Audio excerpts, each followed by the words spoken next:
have read the evidence. You have formed some conclusions. Do you not see some loophole, some flaw? Do you not yourself think that he is innocent?" "I think that is very probable." "There now!" she cried, throwing back her head and looking defiantly at Lestrade.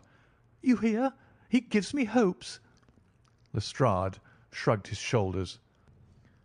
"I am afraid that my colleague has been a little quick in forming his conclusions," he said. "But he is right. Oh, I know that he is right. James never did it. And about his quarrel with his father, I am sure that the reason why he would not speak about it to the coroner was because I was concerned in it." "In what way?" asked Holmes. "It is no time for me to hide anything. James and his father had many disagreements about me. Mr. McCarthy was very anxious that there should be a marriage between us. James and I have always loved each other as brother and sister, but of course he is young and has seen very little of life yet, well, he naturally did not wish to do anything like that yet. So there were quarrels, and this I am sure was one of them." "And your father?" asked Holmes. "Was he in favour of such a union?" "No, he was averse to it also. No one but Mr. McCarthy was in favour of it." A quick blush passed over her fresh young face as Holmes shot one of his keen, questioning glances at her. "Thank you for this information," said he. "May I see your father if I call to-morrow?" "I am afraid the doctor won't allow it." "The doctor?" "Yes. Have you not heard? Poor father has never been strong for years back, but this has broken him down completely. He has taken to his bed, and Dr. Willows says that he is a wreck and that his nervous system is shattered. Mr. McCarthy was the only man alive who had known Dad in the old days in Victoria." "Ha! In Victoria. That is important." "Yes, at the mines." "Quite so. At the gold mines, where, as I understand, Mr. Turner made his money." "Yes, certainly." "Thank you, Miss Turner. You have been of material assistance to me." "You will tell me if you have any news to-morrow. No doubt you will go to the prison to see James. Oh, if you do, Mr. Holmes, do tell him that I know him to be innocent." "I will, Miss Turner." "I must go home now, for Dad is very ill, and he misses me so if I leave him. Good-bye, and God help you in your undertaking."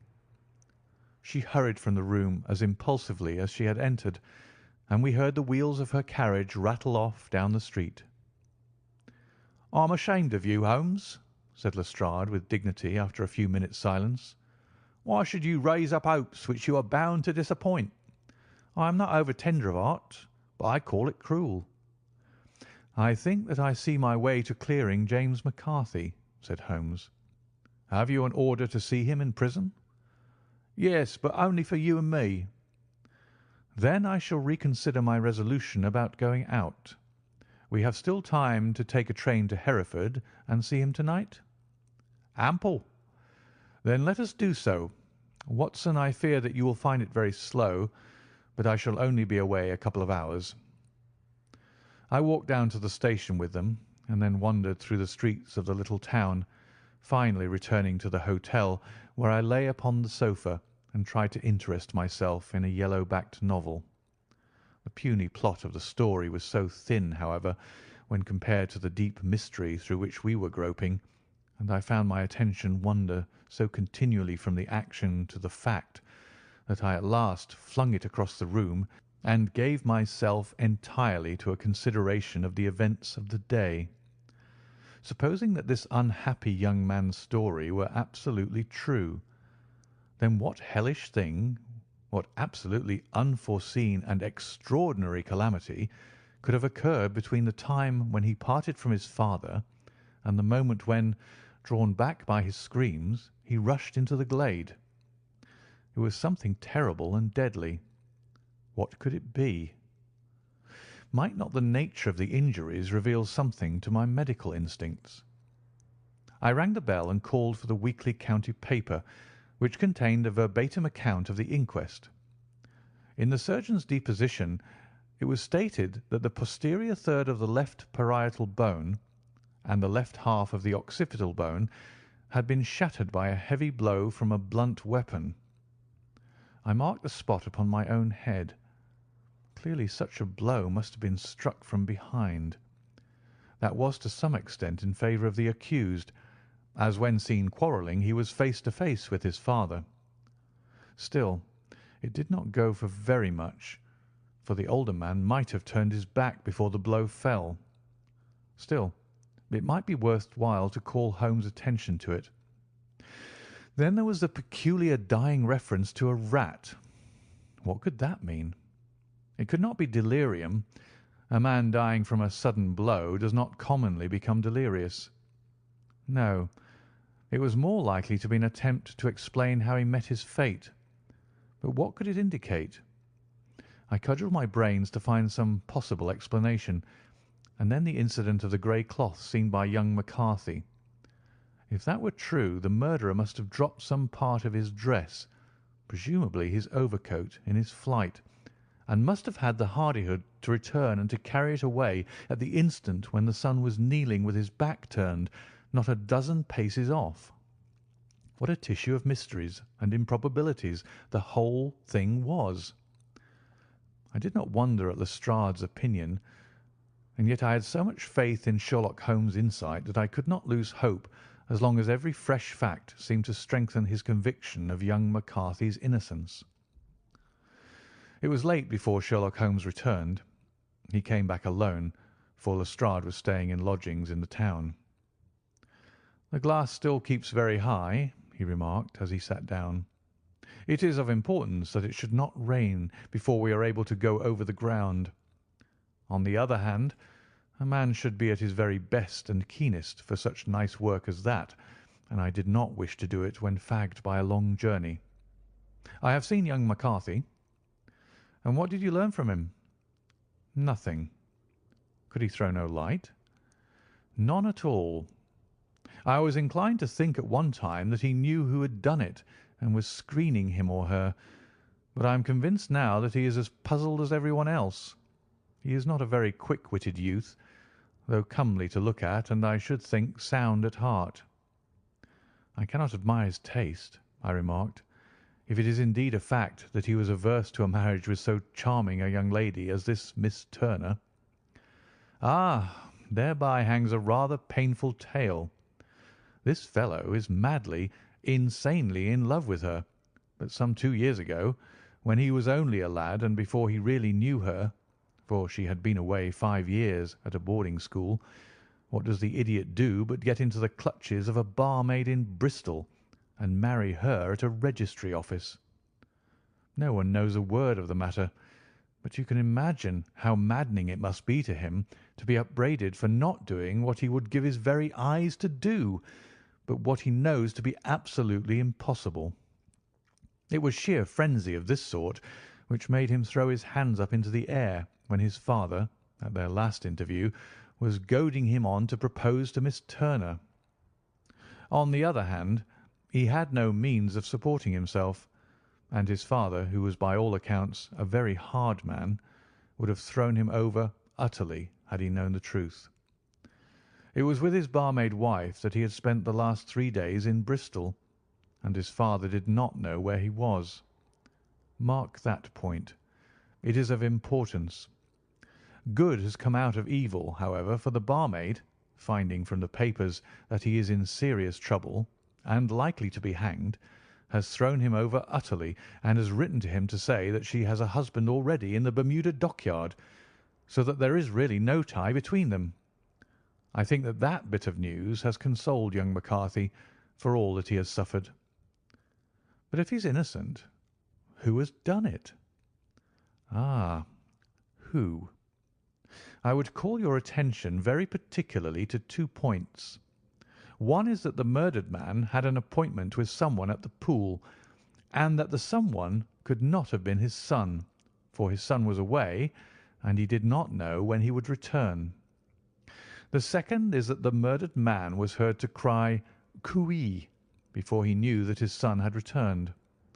Those are the crucial points upon which the case depends. And now let us talk about George Meredith, if you please, and we shall leave all minor matters until tomorrow. There was no rain, as Holmes had foretold, and the morning broke bright and cloudless.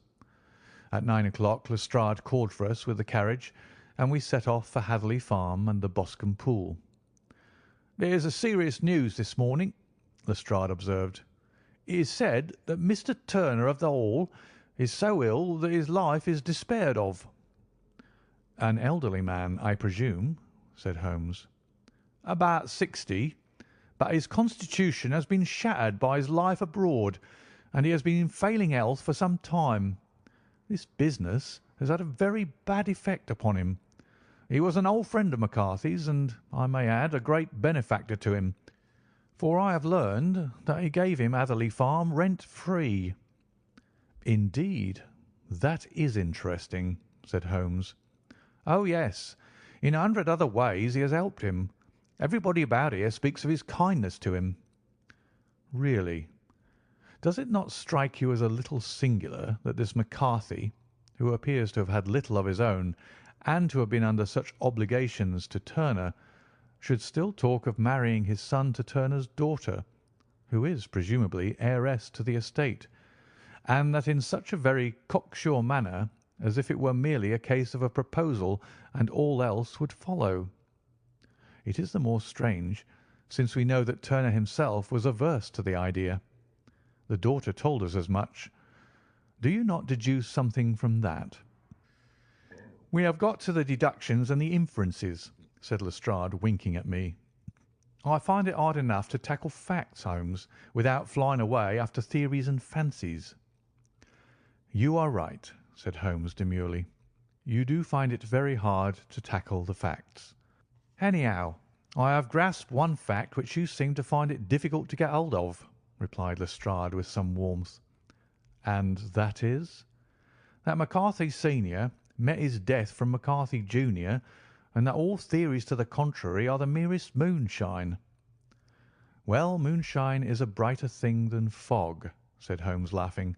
"But I am very much mistaken if this is not Hatherley Farm upon the left."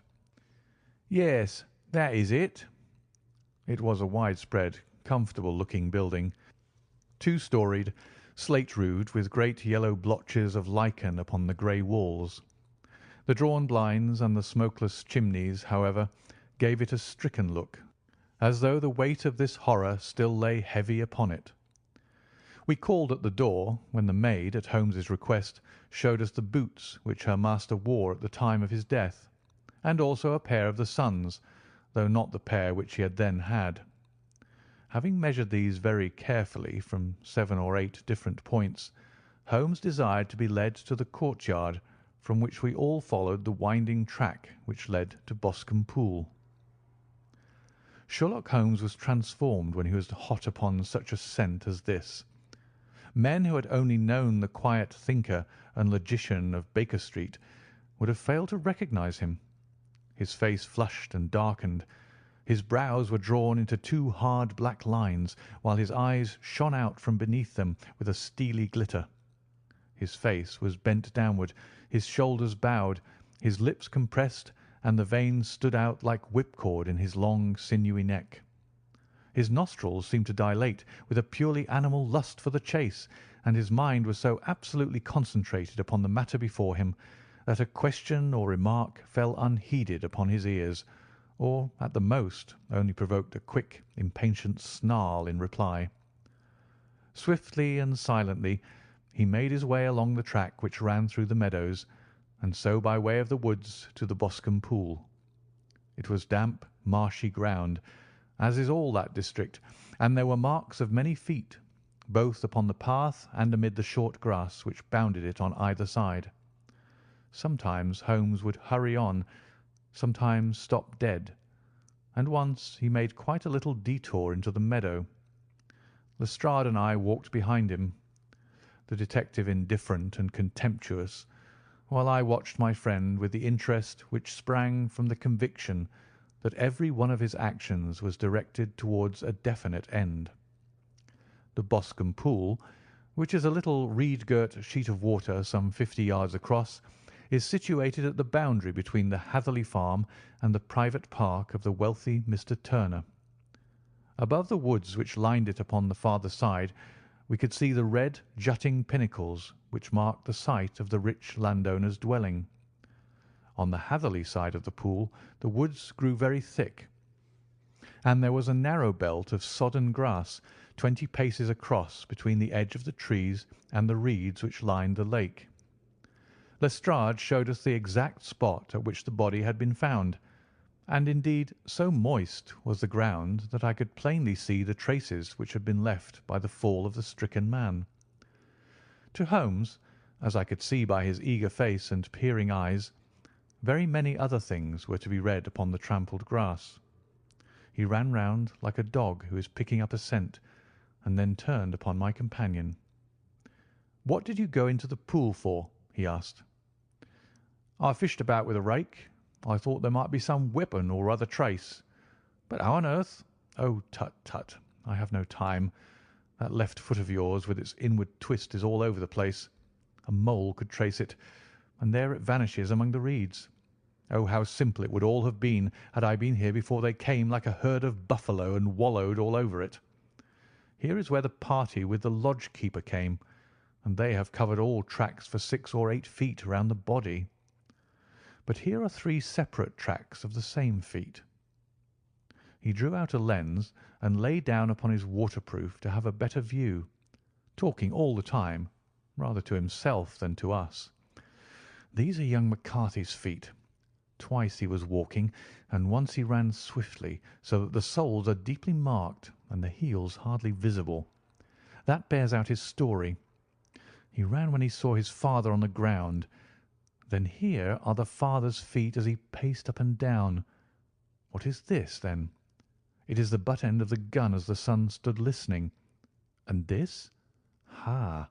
Ha! What have we here? Tiptoes? Tiptoes? Square, too, quite unusual boots.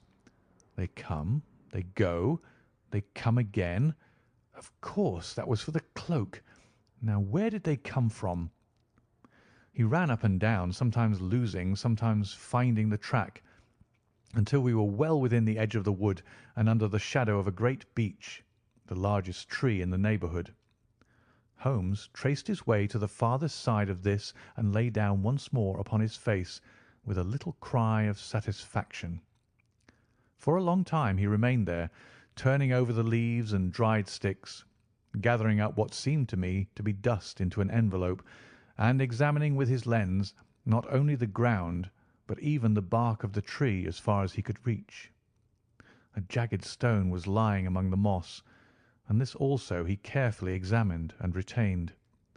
Then he followed a pathway through the wood until he came to the highroad where all traces were lost.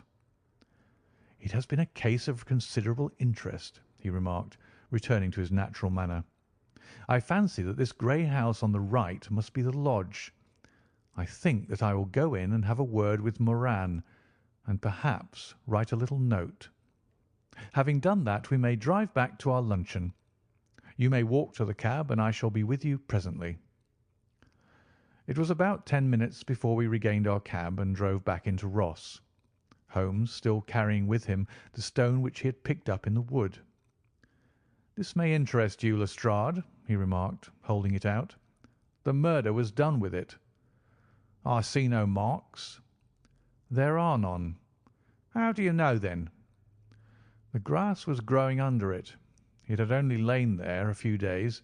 There was no sign of a place whence it had been taken. It corresponds with the injuries. There is no sign of any other weapon." "And the murderer?" "Is a tall man, left-handed, limps with the right leg, wears thick-soled shooting boots and a grey cloak, smokes Indian cigars, uses a cigar holder, and carries a blunt penknife in his pocket. There are several other indications, but these may be enough to aid us in our search." Lestrade laughed. "I am afraid that I am still a sceptic," he said. "Theories are all very well, but we have to deal with a hard-headed British jury." Nous verrons, answered Holmes calmly. You work your own method, and I shall work mine. I shall be busy this afternoon, and shall probably return to London by the evening train. And leave your case unfinished? No, finished. But the mystery? It is solved. Who was the criminal, then? The gentleman I describe. But who is he? Surely it would not be difficult to find out. This is not such a populous neighbourhood. Lestrade shrugged his shoulders. I am a practical man, he said, and I really cannot undertake to go about the country looking for a left-handed gentleman with a gammy leg. I should become the laughing-stock of Scotland Yard. All right, said Holmes quietly. I have given you the chance. Here are your lodgings. Goodbye. I shall drop you a line before I leave. Having left Lestrade at his rooms, we drove to our hotel, where we found lunch upon the table. Holmes was silent and buried in thought, with a pained expression upon his face, as one who finds himself in a perplexing position. "Look here, Watson," he said when the cloth was cleared. "Just sit down in the chair and let me preach to you for a little. I don't know quite what to do, and I should value your advice. Light a cigar and let me expound." "Pray do so." "Well, now, in considering this case, there are 2 points about young McCarthy's narrative which struck us both instantly, although they impressed me in his favour and you against him. One was the fact that his father should, according to his account, cry cooee before seeing him. The other was his singular dying reference to a rat. He mumbled several words, you understand, but that was all that caught the son's ear. Now, from this double point our research must commence, and we will begin it by presuming that what the lad says is absolutely true." "What of this cooee, then?" "Well, obviously it could not have been meant for the son. The son, as far as he knew, was in Bristol. It was mere chance that he was within earshot. The cooee was meant to attract the attention of whoever it was that he had the appointment with.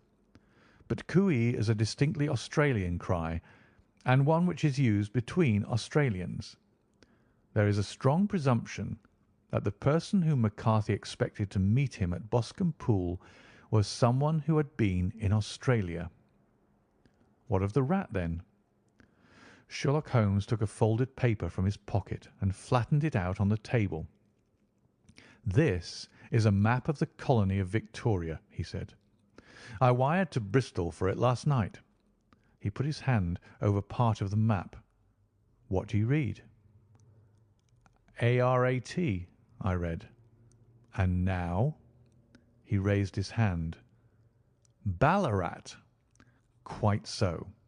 That was the word the man uttered, and of which his son only caught the last 2 syllables. He was trying to utter the name of his murderer, so-and-so of Ballarat." "It is wonderful!" I exclaimed. "It is obvious. And now, you see, I had narrowed the field down considerably. The possession of a grey garment was a third point which, granting the son's statement to be correct, was a certainty. We have come now out of mere vagueness to the definite conception of an Australian from Ballarat with a grey cloak." "Certainly." "And one who was at home in the district, for the pool can only be approached by the farm or by the estate, where strangers could hardly wander." "Quite so. Then comes our expedition of to-day. By an examination of the ground I gained the trifling details which I gave to that imbecile Lestrade as to the personality of the criminal." "But how did you gain them?" "You know my method. It is founded upon the observation of trifles. His height I know that you might roughly judge from the length of his stride. His boots, too, might be told from their traces." "Yes, they were peculiar boots." "But his lameness?"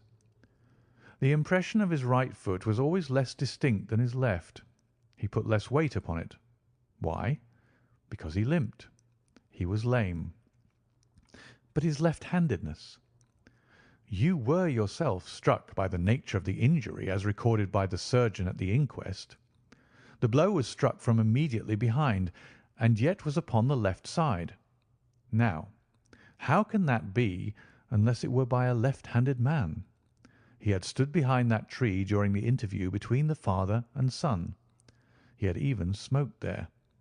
I found the ash of a cigar, which my special knowledge of tobacco ashes enables me to pronounce as an Indian cigar. I have, as you know, devoted some attention to this, and written a little monograph on the ashes of 140 different varieties of pipe, cigar, and cigarette tobacco. Having found the ash, I then looked round and discovered the stump among the moss, where he had tossed it.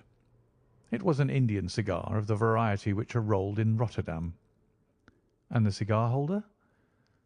I could see that the end had not been in his mouth. Therefore he used a holder. The tip had been cut off, not bitten off, but the cut was not a clean one, so I deduced a blunt penknife. "Holmes," I said, "you have drawn a net round this man from which he cannot escape, and you have saved an innocent human life as truly as if you had cut the cord which was hanging him. I see the direction in which all this points. The culprit is—" "Mr. John Turner," cried the hotel waiter, opening the door of our sitting-room and ushering in a visitor. The man who entered was a strange and impressive figure. His slow, limping step and bowed shoulders gave the appearance of decrepitude, and yet his hard, deep-lined, craggy features and his enormous limbs showed that he was possessed of unusual strength of body and of character. His tangled beard, grizzled hair, and outstanding, drooping eyebrows combined to give an air of dignity and power to his appearance, but his face was of an ashen white, while his lips and the corners of his nostrils were tinged with a shade of blue. It was clear to me at a glance that he was in the grip of some deadly and chronic disease. "Pray sit down on the sofa," said Holmes gently. "You had my note?" "Yes. The lodge-keeper brought it up. You said that you wished to see me here to avoid scandal." "I thought people would talk if I went to the hall." "And why did you wish to see me?" He looked across at my companion with despair in his weary eyes, as though his question was already answered. "Yes," said Holmes, answering the look rather than the words. "It is so. I know all about McCarthy." The old man sank his face in his hands. "God help me!" he cried. "But I would not have let the young man come to harm. I give you my word that I would have spoken out if it went against him at the assizes." "I am glad to hear you say so," said Holmes gravely. "I would have spoken now had it not been for my dear girl. It would break her heart. It will break her heart when she hears what I am arrested." "It may not come to that," said Holmes. "What?" "I am no official agent. I understand that it was your daughter who required my presence here, and I am acting in her interests. Young McCarthy must be got off, however." "I am a dying man," said old Turner. "I have had diabetes for years. My doctor says it is a question whether I shall live a month. Yet I would rather die under my own roof than in a jail." Holmes rose and sat down at the table with his pen in his hand and a bundle of paper before him. "Just tell us the truth," he said. "I shall jot down the facts. You will sign it, and Watson here can witness it. Then I could produce your confession at the last extremity to save young McCarthy. I promise you that I shall not use it unless it is absolutely needed." "It is as well," said the old man.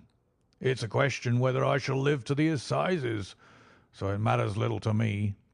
But I should wish to spare Alice the shock, and now I will make the thing clear to you.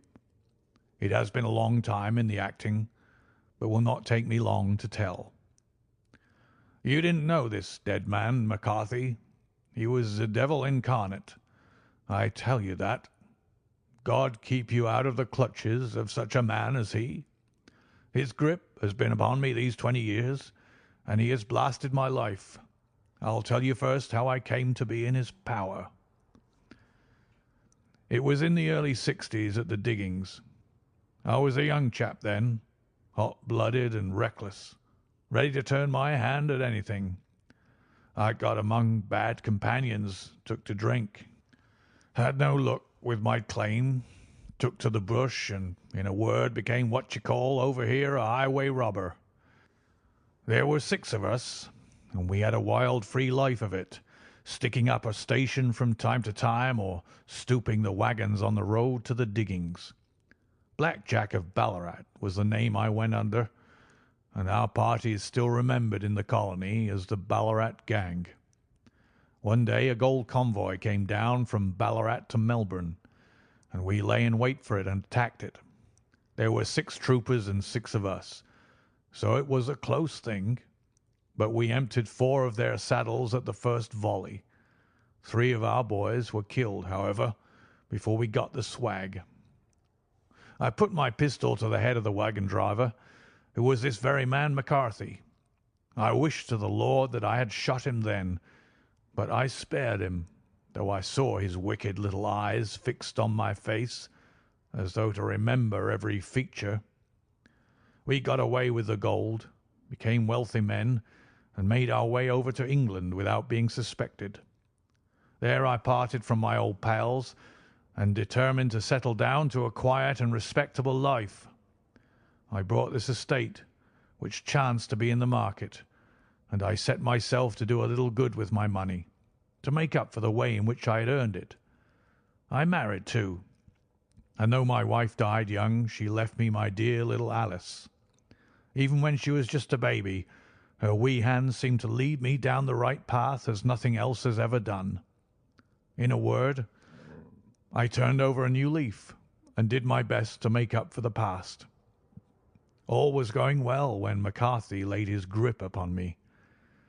I had gone up to town about an investment, and I met him in Regent Street with hardly a coat to his back or a boot to his foot. "Here we are, Jack," says he, touching me on the arm. "We'll be as good as a family to you.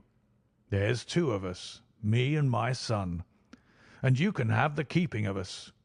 If you don't, it's a fine, law-abiding country is England, and there's always a policeman within hail." Well, down they came to the West Country. There was no shaking them off, and there they have lived rent-free on my best land ever since. There was no rest for me, no peace, no forgetfulness. Turn where I would, there was this cunning, grinning face at my elbow. It grew worse as Alice grew up, for he soon saw I was more afraid of her knowing my past than of the police. Whatever he wanted he must have, and whatever it was I gave him without question. Land, money, houses, until at last he asked a thing which I could not give. He asked for Alice. His son, you see, had grown up, and so had my girl, and as I was known to be in weak health, it seemed a fine stroke to him that his lad should step into the whole property. But there I was firm. I would not have his cursed stock mixed with mine. Not that I had any dislike to the lad, but his blood was in him, and that was enough. I stood firm. McCarthy threatened. I braved him to do his worst. We were to meet at the pool midway between our houses to talk it over. When I went down there I found him talking with his son, so I smoked a cigar and waited behind a tree until he should be alone. But as I listened to his talk, all that was black and bitter in me seemed to come uppermost. He was urging his son to marry my daughter, with as little regard for what she might think as if she were a slut from off the streets.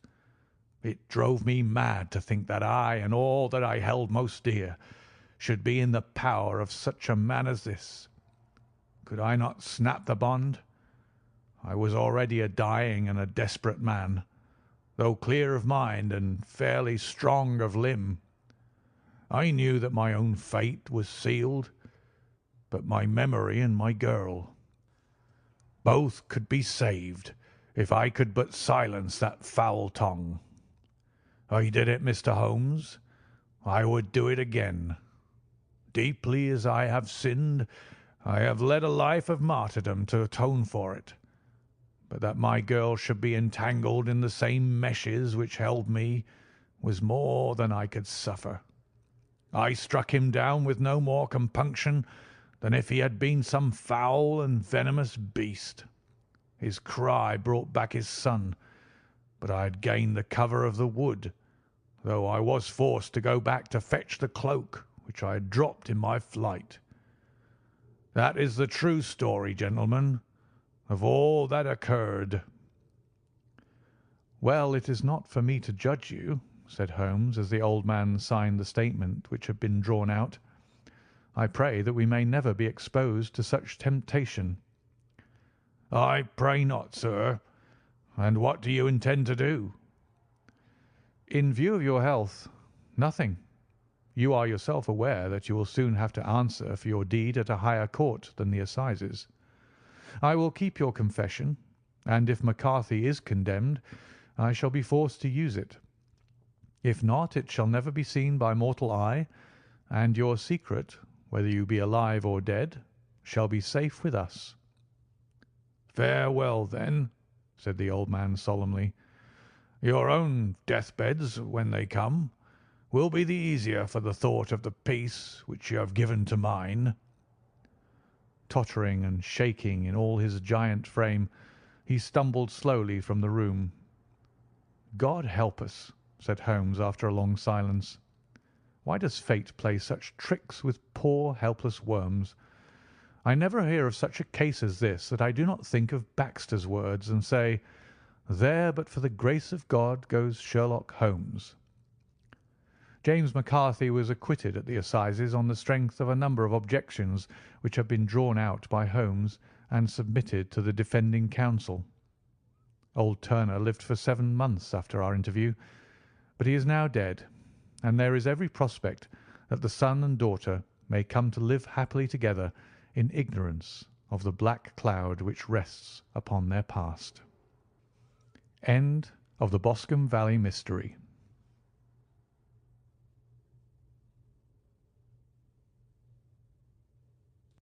The 5 Orange Pips.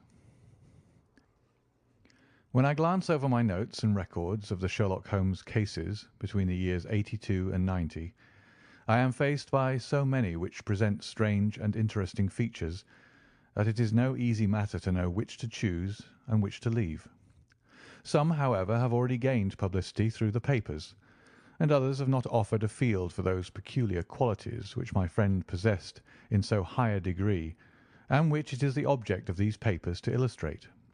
Some, too, have baffled his analytical skill, and would be as narratives, beginnings without an ending, while others have been but partially cleared up, and have their explanations founded rather upon conjecture and surmise than on that absolute logical proof which was so dear to him. There is, however, one of these last, which was so remarkable in its details, and so startling in its results, that I am tempted to give some account of it, in spite of the fact that there are points in connection with it which never have been, and probably never will be, entirely cleared up. The year 87 furnished us with a long series of cases of greater or lesser interest, of which I retain the records. Among my headings under this one 12 months I find an account of the adventure of the Paradol Chamber, of the Amateur Mendicant Society who held a luxurious club in the lower vault of a furniture warehouse, of the facts connected with the loss of the British barque Sophie Anderson, of the singular adventures of the Grice Pattersons in the islands of Uffa, and finally of the Camberwell poisoning case. In the latter, as may be remembered, Sherlock Holmes was able, by winding up the dead man's watch, to prove that it had been wound up 2 hours before, and that therefore the deceased had gone to bed within that time, a deduction which was of the greatest importance in clearing up the case. All these I may sketch out at some future date, but none of them present such singular features as the strange train of circumstances which I have now taken up my pen to describe. It was in the latter days of September, and the equinoctial gales had set in with exceptional violence. All day the wind had screamed and the rain had beaten against the windows, so that even here in the heart of great, handmade London, we were forced to raise our minds for the instant from the routine of life and to recognise the presence of those great elemental forces which shriek at mankind through the bars of his civilization like untamed beasts in a cage. As evening drew in, the storm grew higher and louder, and the wind cried and sobbed like a child in the chimney. Sherlock Holmes sat moodily at one side of the fireplace, cross-indexing his records of crime, while I at the other was deep in one of Clark Russell's fine sea stories, until the howl of the gale from without seemed to blend with the text, and the splash of the rain to lengthen out into the long swash of the sea waves. My wife was on a visit to her mother's, and for a few days I was a dweller once more in my old quarters at Baker Street. "Why?" said I, glancing up at my companion. "That was surely the bell. Who could come tonight? Some friend of yours, perhaps?" "Except yourself, I have none," he answered.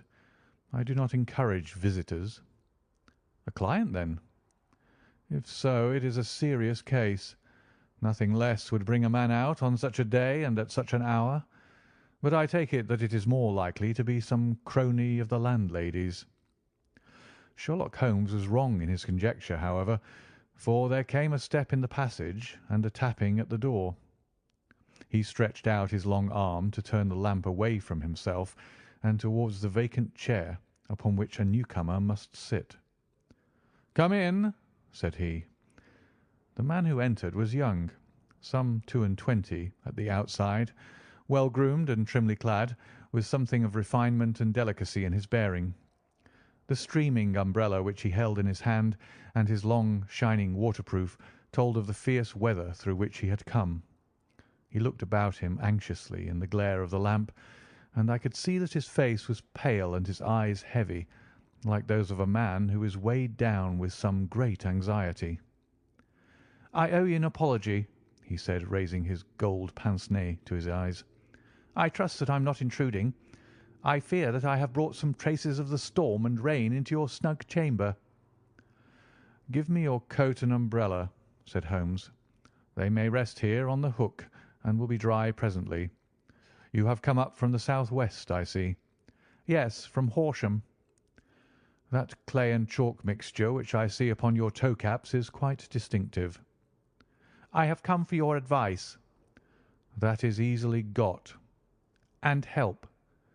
"That is not always so easy." "I have heard of you, Mr. Holmes. I heard from Major Prendergast how you saved him in the Tankerville Club scandal." "Ah, of course. He was wrongfully accused of cheating at cards." "He said that you could solve anything." "He said too much." "That you are never beaten." "I have been beaten 4 times, 3 times by men, and once by a woman." "But what is that compared with the number of your successes?" "It is true that I have been generally successful." "Then you may be so with me." "I beg that you will draw your chair up to the fire and favour me with some details as to your case." "It is no ordinary one." "None of those which come to me are. I am the last court of appeal."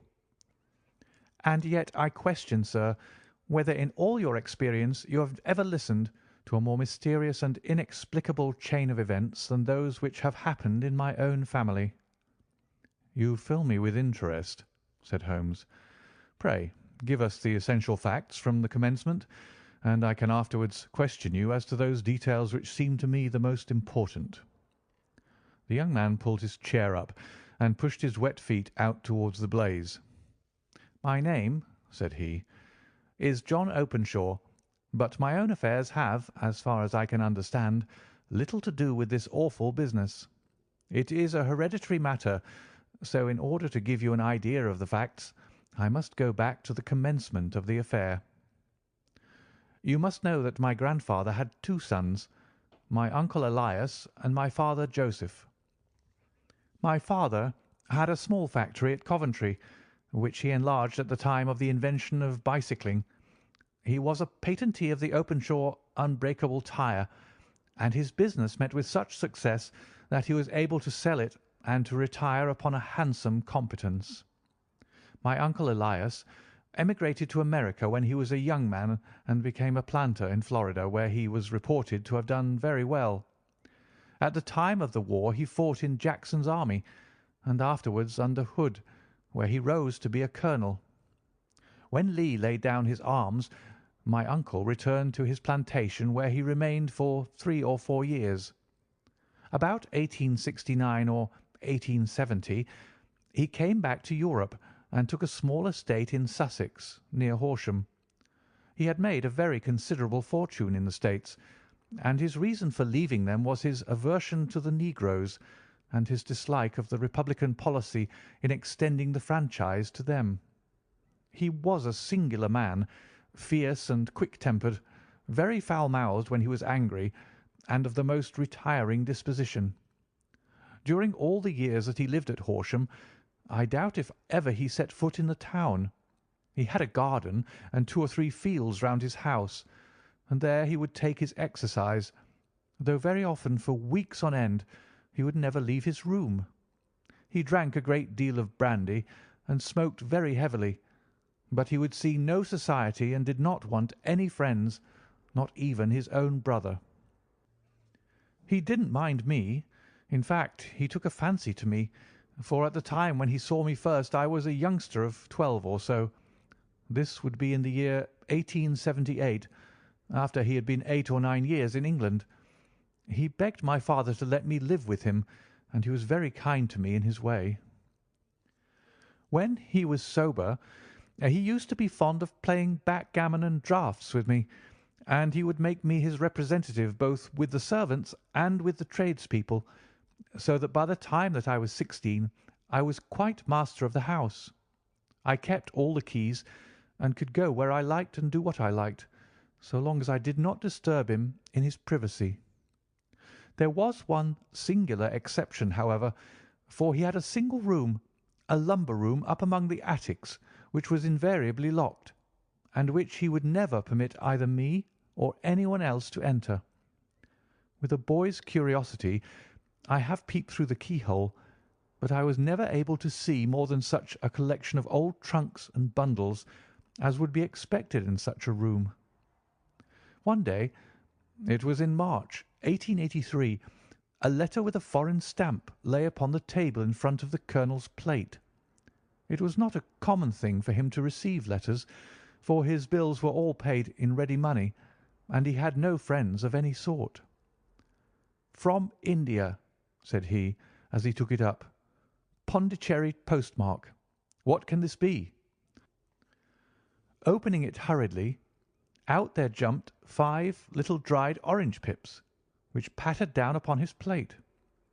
I began to laugh at this, but the laugh was struck from my lips at the sight of his face. His lip had fallen, his eyes were protruding, his skin the colour of putty, and he glared at the envelope which he still held in his trembling hand. "K, K, K!" he shrieked, and then, my God, my sins have overtaken me." "What is it, uncle?" I cried. "Death," said he, and rising from the table he retired to his room, leaving me palpitating with horror. I took up the envelope and saw scrawled in red ink upon the inner flap, just above the gum, the letter K 3 times repeated. There was nothing else save the 5 dried pips. What could be the reason of his overpowering terror?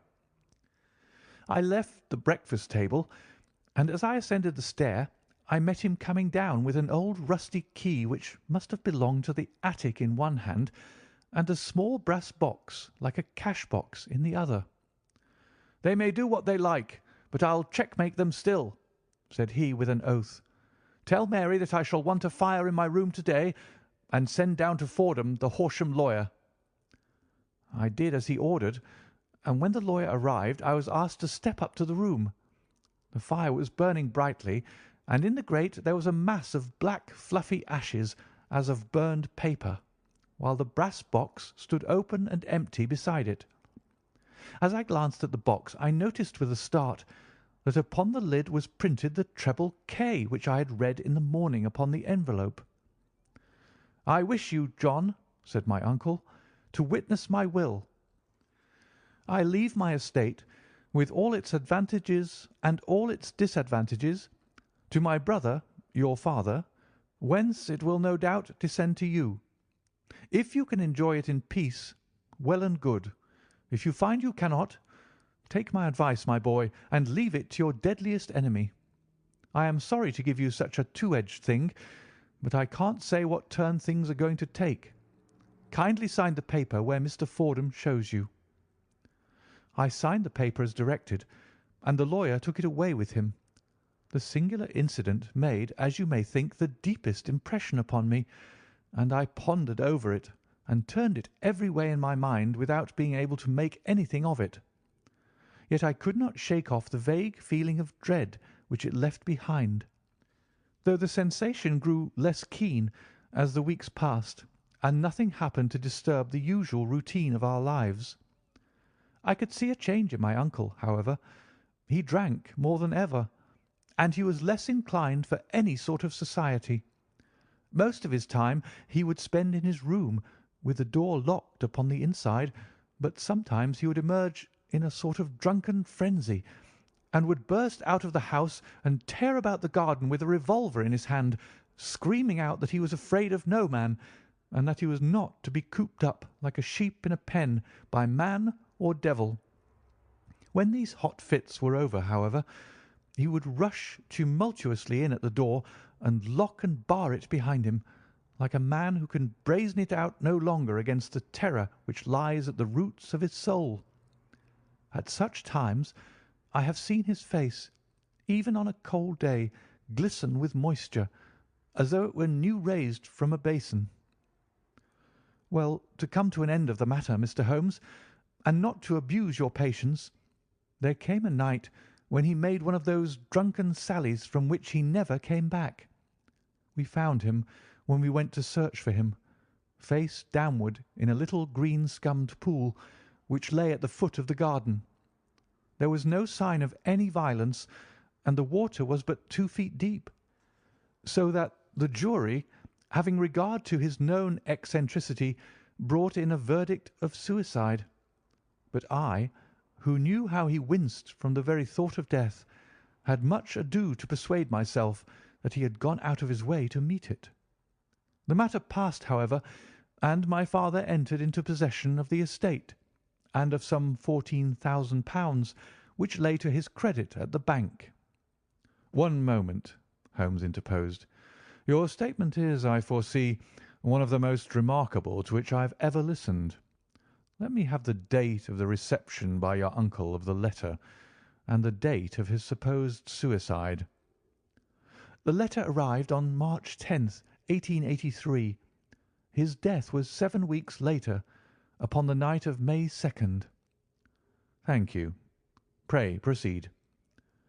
"When my father took over the Horsham property, he, at my request, made a careful examination of the attic, which had been always locked up.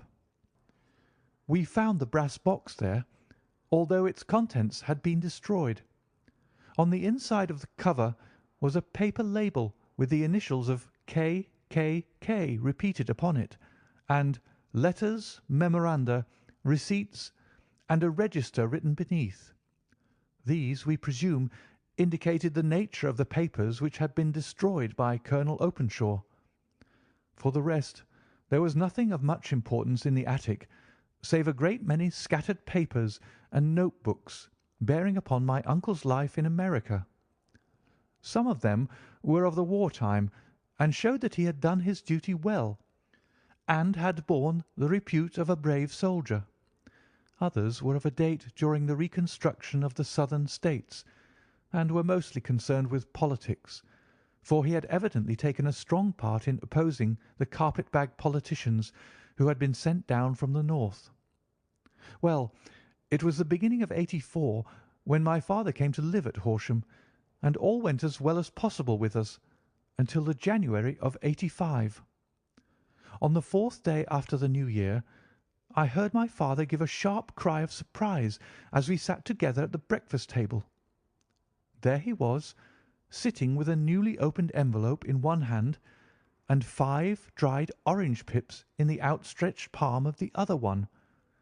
He had always laughed at what he called my cock and bull story about the colonel, but he looked very scared and puzzled now that the same thing had come upon himself. "Why, what on earth does this mean, John?" he stammered. My heart had turned to lead. "It is K, K, K," said I. He looked inside the envelope.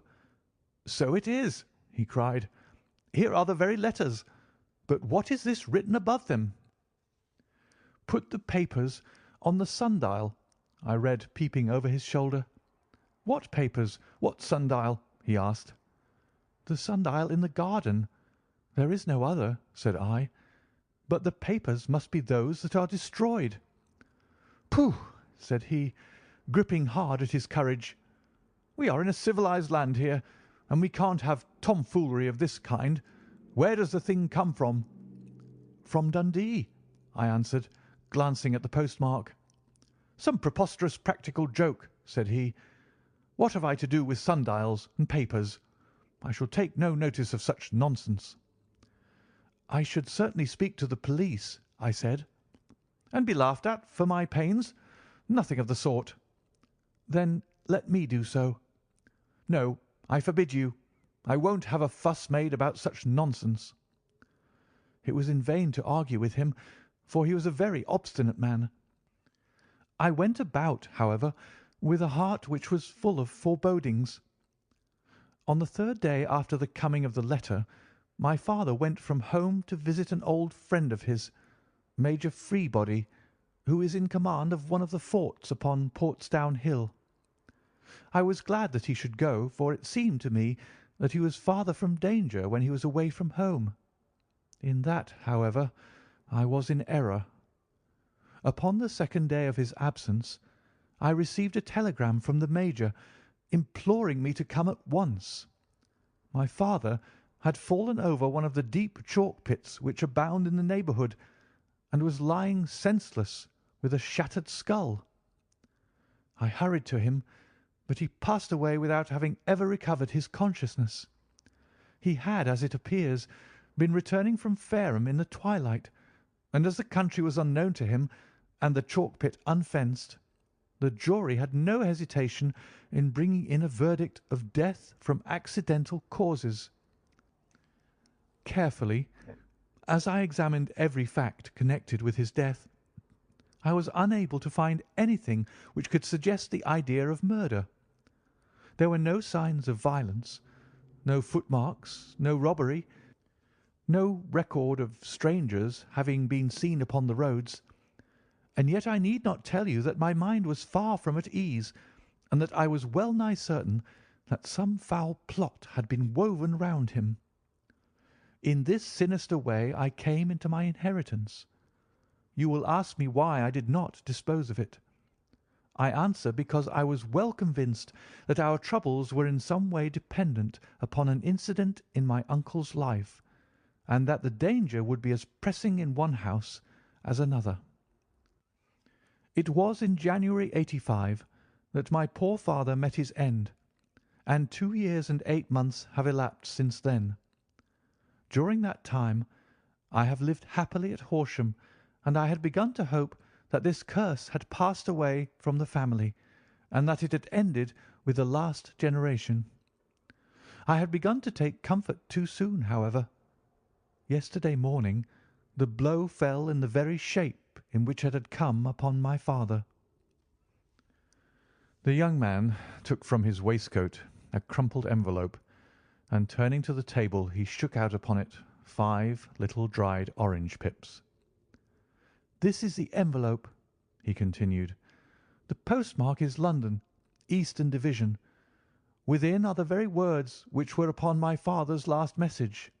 K, K, K, and then put the papers on the sundial." "What have you done?" asked Holmes. "Nothing." "Nothing?" "To tell the truth,